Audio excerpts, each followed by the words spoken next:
बच्चों, प्राप्ति भुगतान खाते में आप लोगों ने प्राप्ति भुगतान खाते के प्रैक्टिकल्स करना सीखे हैं, प्राप्ति भुगतान खाता बनाना सीख लिया है, उसका बैलेंस निकालना सीख लिया है।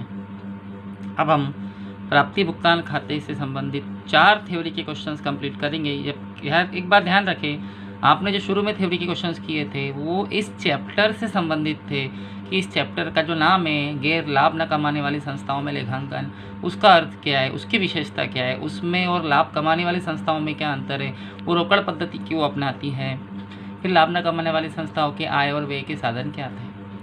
फिर आपने पढ़ा था कि लाभ न कमाने वाली संस्थाएं खाते कौन कौन से बनाती है। तो सबसे पहले मैंने आपको प्राप्ति भुगतान खाता बनाना सिखाया। पिछले वीडियोज़ में प्राप्ति भुगतान खाते के बारे में आप लोगों ने फॉर्मेट देखा है। प्राप्ति भुगतान खाते से संबंधित 11 या 12 क्वेश्चन मैंने आपको पिछले वीडियोज़ में समझाए हैं। अब प्राप्ति भुगतान खाता जब समाप्त हो चुका है तो प्राप्ति भुगतान खाते से संबंधित थ्योरिकल क्वेश्चन हम लोग करने की कोशिश करेंगे। आज मैं आपको इस वीडियोज़ में 4 क्वेश्चन थ्योरी के करवाऊँगा। मैंने वीडियोज़ थोड़ा लंबा होने वाला है, लेकिन प्राप्ति भुगतान खाता समाप्त होने के बाद ही आप आय व्यय खाते पे जा सकते हो, क्योंकि आय व्यय खाता प्राप्ति भुगतान खाते से ही बनाया जाता है। चलिए, आज हम कौन कौन से क्वेश्चंस करने वाले हैं। देखिए, ये चैप्टर्स वीडियोस के माध्यम से कंप्लीट किया जा रहा है। एटलीस्ट आने वाले कुछ दिनों में हम एटलीस्ट 4 या 5 दिनों में हम इस चैप्टर्स को कंप्लीट कर देंगे। प्रैक्टिकल्स थ्योरी तो हो ही रही है और ऑब्जेक्टिव्स भी मैं आपको कंप्लीट करवाऊँगा।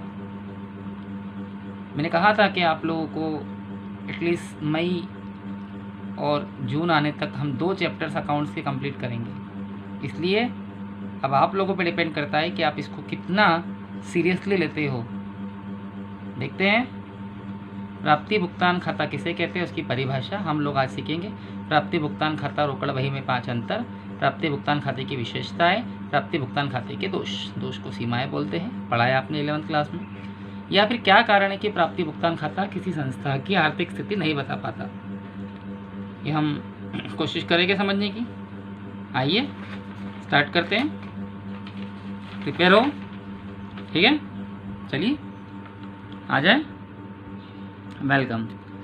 प्राप्ति भुगतान खाता किसे कहते हैं। प्राप्ति भुगतान खाता एक निश्चित अवधि के पश्चात मतलब, अरे भाई, हर संस्था की एक निश्चित अवधि होती है, मतलब समाप्त होने की नहीं, खाते बनाने की। तो जैसे किसी के 3 महीने होते हैं, किसी के 6 महीने होते हैं। एटलीस्ट अकाउंटिंग ईयर जो होता है 1 साल का होता है, 1 ईयर का होता है। उस हिसाब से हम लोग प्राप्ति भुगतान खाता बनाएंगे। प्राप्ति भुगतान खाता एक निश्चित अवधि के पश्चात बनाया जाता है। रोकड़ पुस्तक से तैयार किया जाता है। रोकड़ पुस्तक यानी कैश बुक जो आपने 12वीं क्लास में बनाई है। यह खाता रोकड़ पुस्तक का क्रमिक यानी रोकड़ पुस्तक का कंटिन्यू, रोकड़ पुस्तक के आगे वाला एक हिस्सा है और संक्षिप्त रूप है, मतलब छोटा हिस्सा है। रोकड़ पुस्तक की एक फोटोकॉपी है। अब रोकड़ पुस्तक यानी कैश बुक, 2 से पैसे आएंगे, 22 से पैसे जाएंगे, जो आपने शॉर्टकट 11th क्लास में सीखा है। मतलब साफ है कि रोकड़ पुस्तक की तरह ही बनाया जाता है। इसमें ऐसा कोई खास समझाने वाली कोई बात नहीं है। इसमें रोकड़ पुस्तक की भांति यानी कैश बुक की तरह प्राप्तियाँ मतलब रिसीप्ट्स नाम यानी डेबिट पक्ष में आती है और भुगतान यानी पेमेंट जमा यानी क्रेडिट पक्ष में आता है। यानी 2 से सारी प्राप्ति होती है और 22 से सारे भुगतान होते हैं। पिछले सारे वीडियोज़ में प्राप्ति भुगतान खाता बच्चों ने मुझे बनाकर दिखाया भी है और अब तुमको ये समझाने की ज़रूरत नहीं पड़ेगी कि भैया डेबिट से प्राप्ति होगी और क्रेडिट से भुगतान होगा, ठीक है। इस खाते में प्राप्तियाँ, थोड़ा ध्यान दें, इस खाते में प्राप्तियाँ और भुगतान का लेखा होने के कारण ही इसे प्राप्ति भुगतान खाता कहते हैं। ऐसे आगम शोधन खाता भी कहा जाता है, दूसरा नाम है उसका। और एक वास्तविक खाता है क्योंकि ये राशि से संबंधित है, पैसों से संबंधित है।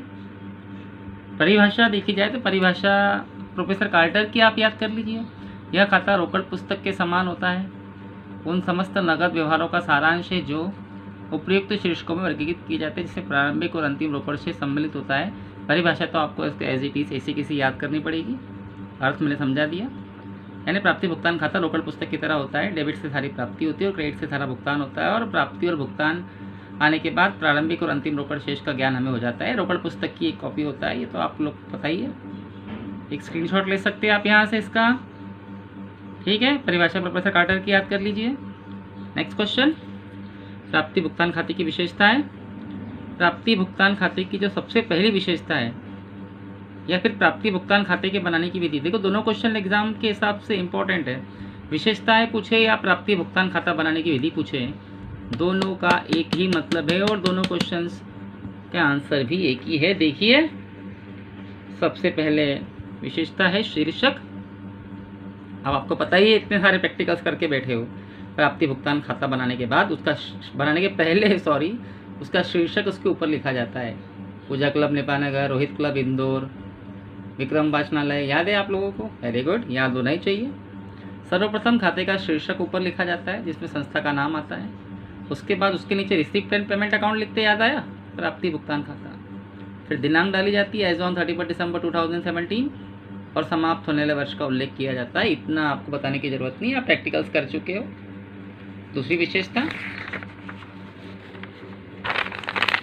7, 5, 8 जो भी विशेषता आप पढ़ना चाहे पढ़ लीजिए। हम 6 विशेषताएं लगभग पढ़ेंगे, वीडियो थोड़ा लंबा बन जाएगा। प्राप्ति और भुगतान का लेखा। इस खाते के नाम पक्ष में यानी डेबिट में प्राप्तियों का और जमा पक्ष में यानी क्रेडिट में भुगतान का लेखा होता है। ये तो आपको पता ही है। डेबिट से सारी प्राप्ति का लेखा होता है और क्रेडिट से सारे भुगतान का। प्रारंभिक और अंतिम रोकड़ शेष आपको पता ही है। प्राप्ति भुगतान खाते की शुरुआत कैसे होती है? टू बैलेंस ब्रॉट डाउन, प्रारंभिक रोकड़ शेष पिछले साल का बचा हुआ पैसा, और डेबिट में से क्रेडिट माइनस करने के बाद इस साल के अंत में बची हुई राशि यानी अंतिम रोकड़ शेष होता है। यही इसकी तीसरी विशेषता है। समस्त नगद लेन देन का लेखा मुझे आपको बताने की जरूरत नहीं है। प्राप्ति भुगतान खाते में जो राशि प्राप्त हुई है उसी का लेखा होता है और जो राशि भुगतान की गई उसी का लेखा होता है। इसलिए कहा गया है कि इसमें समस्त नगद प्राप्ति और नगद व्यय की रकम का लेखा होगा, चाहे उसका संबंध किसी भी वर्ष से हो, इस साल की प्राप्ति हो या पिछले साल की या आगामी वर्ष की क्यों ना हो। नगद है, प्राप्त हो रहा है तो लेखा होगा, चाहे किसी भी वर्ष से संबंधित क्यों ना हो। और अगला सबसे इम्पोर्टेंट वर्जन है पूंजी और आगम प्राप्ति भुगतान का लेखा। इस खाते में पूंजीगत और आगम दोनों प्रकार की प्राप्ति भुगतान का लेखा होता है। अब पूंजीगत आगम क्या होता है? भाई जो व्यय हमें कभी कभार करने पड़े, 2-4 साल में एक बार करने पड़े, वो पूंजीगत व्यय होते हैं, और जो व्यय हमेशा करने पड़े वो आगम व्यय होते हैं। और प्राप्ति भुगतान खाते में पूंजीगत और आगम दोनों प्रकार के व्यय का लेखा होता है। जैसे फॉर एग्जांपल फर्नीचर खरीदा, बाय फर्नीचर। अब फर्नीचर हम रोज़ तो खरीदेंगे नहीं, 2-3 साल 4-5 साल में एक आध बार खरीदेंगे। मशीन खरीदी, बाय मशीन। बुक्स खरीदी, बाय बुक्स। इसका लेखा तो होता ही, क्योंकि हमें बुक्स से मतलब नहीं है, फर्नीचर से मतलब नहीं, हमें मतलब है भुगतान से। और वेतन दिया, अब क्लब में काम करने वाले लोगों को, मजदूरों को वेतन मजदूरी हर माह, प्रति माह, प्रति सप्ताह देनी पड़ेगी, इसका भी लेखा होगा। मतलब सिर्फ पैसों से है, भुगतान से है, चाहे वो आगम हो या पूंजीगत, फर्नीचर हो या वेतन, ये पूंजीगत और आगम होता है। उपार्जित आय अदत्त व्यय का लेखा नहीं होगा। मैंने कई बार समझाया कि जो नहीं मिल पाया उपार्जित, उसका लेखा नहीं होगा, और जो नहीं चुका पाए वो अदत्त, उसका लेखा नहीं होगा। मूल्यह्रास का लेखा नहीं होता, क्योंकि मूल्यह्रास से संपत्ति की कीमत कम होती पर वो भुगतान नहीं होता। डूबत ऋण से भी हम लोग का पैसा डूब जाता है, नुकसान होता है, लेकिन हमारी जेब से नगद पैसा नहीं जाता, और ये समायोजन है, इसलिए ह्रास और अशुद्ध ऋण जैसे समायोजन को शामिल नहीं किया जाता। इतने काफ़ी है, 7 विशेषताएं। अब अगला क्वेश्चन आता है प्राप्ति भुगतान खाते के दोष या सीमाएं। देखिए ये क्वेश्चन भी एक बोर्ड के पॉइंट ऑफ व्यू से बहुत इंपॉर्टेंट हो जाता है। स्क्रीनशॉट ले सकते हैं आप इसका, ठीक है। प्राप्ति भुगतान खाता किसी लाभ न कमाने वाली या गैर व्यापारिक संस्था की आर्थिक स्थिति नहीं बता पाता। आर्थिक स्थिति मतलब सही आर्थिक स्थिति नहीं बता पाता। भाई जैसे आप लोगों का कोई फ्रेंड है और उसकी जेब में इस वक्त 20,000 रुपये हैं, इसका मतलब ये थोड़ी कि वो बहुत अमीर है। हो सकता है वो पैसा किसी से मांग के लाया हो सकता है उसने बैंक से कर्जा लिया, हो सकता है उसके पास किसी और का पड़ा हुआ हो। मतलब किसी की जेब में पैसा होने से उसकी आर्थिक स्थिति का पता हमें ठीक से चल नहीं पाता। उसी प्रकार प्राप्ति भुगतान खाता केवल नकदी पे आधार पर बनाया जाता है, केवल नगद लेन देन के आधार पर बनाया जाता है। तो इससे आप उस संस्था की आर्थिक स्थिति कैसे पता कर सकते हो? भाई एक आदमी के जेब में कुछ भी नहीं है, कंगाल है, मतलब फिलहाल आपके सामने खड़ा है और उसके जेब में कुछ भी नहीं है, इसका मतलब ये थोड़ी कि उसकी आर्थिक स्थिति ठीक नहीं है। हो सकता है उसका पैसा बैंक में हो सकता है कि घर पर रखा हो। मतलब सिर्फ पैसे के पॉइंट ऑफ व्यू से आप किसी को आर्थिक रूप से कमज़ोर या सक्षम नहीं कह सकते। यही इस क्वेश्चन का मतलब है। प्राप्ति भुगतान खाता किसी भी लाभ न कमाने वाली संस्थाओं की, व्यापारिक संस्थाओं की आर्थिक स्थिति नहीं बता पाता। क्यों नहीं बता पाता? नंबर 1, केवल रोकड़ व्यवहार का लेखा। इस खाते में सभी आय और व्यय की राशियों का लेखा किया जाता है। जो रोकड़ में होते हैं भाई, नगद व्यवहारों का ही तो लेखा होता है, उधार का थोड़ी होता है, चाहे उसका संबंध किसी भी वर्ष से क्यों ना हो। भाई नगद लेन देन का ही लेखा होता है, उधारी का तो होता नहीं है। और सिर्फ नगद के बेस पर आप किसी संस्था की आर्थिक स्थिति का पता नहीं कर सकते, ये इसका दोष है। दोष बोले तो यहाँ केवल रोकड़ व्यवहारों का लेखा होता है, चाहे उसका संबंध किसी भी वर्ष से क्यों ना हो, ये इसका सबसे बड़ा दोष है। पूंजी और आगम एक साथ, जैसे मैंने आपको बताया, इस खाते में पूंजीगत और आगम प्राप्ति और भुगतान में कोई भेद नहीं किया जाता। मतलब पूंजीगत व्यय का भी लेखा होता है, आगम व्यय का भी लेखा होता है। फर्नीचर खरीदा उसका भी लेखा होगा, वेतन दिया उसका भी लेखा होगा। वेतन हर माह देना पड़ेगा, फर्नीचर हर माह थोड़ी खरीदेंगे। दोनों व्यय अलग अलग है, एक पूंजीगत है एक आगम है। पूंजीगत मतलब कभी कभार, आगम मतलब हर बार। ये शॉर्टकट ट्रिक है याद करने की।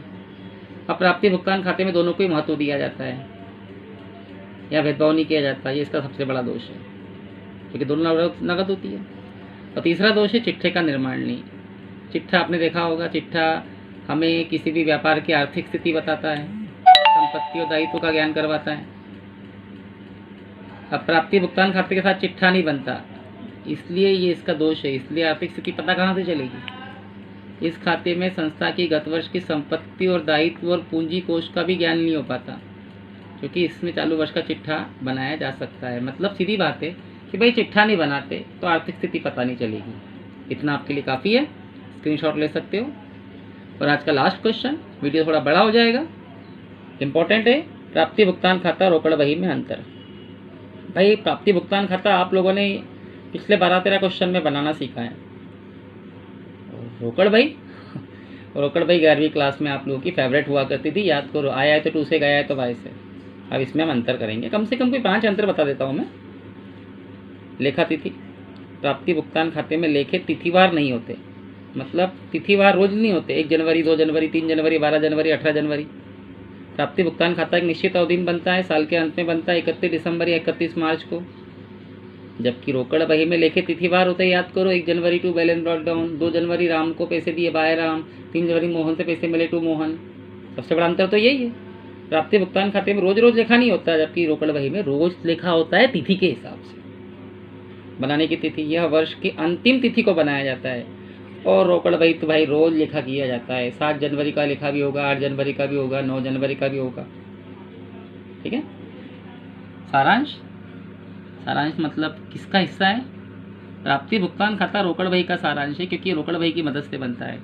और आयव्यय खाता यह नगद लेन देन के विस्तार का लेखा है। मतलब प्राप्ति भुगतान खाता रोकड़ बही के आधार पर बनता है। और आयव्यय सॉरी गलती हो गई। प्राप्ति भुगतान खाता रोकड़ बही का सारांश है, मतलब रोकड़ बही के हिसाब से बनता है। और रोकड़ बही जो होती है नगद लेन देन के हिसाब से बनती है। ठीक है। उसके बाद आप ये अंतर पढ़ लीजिए, संस्थाएं।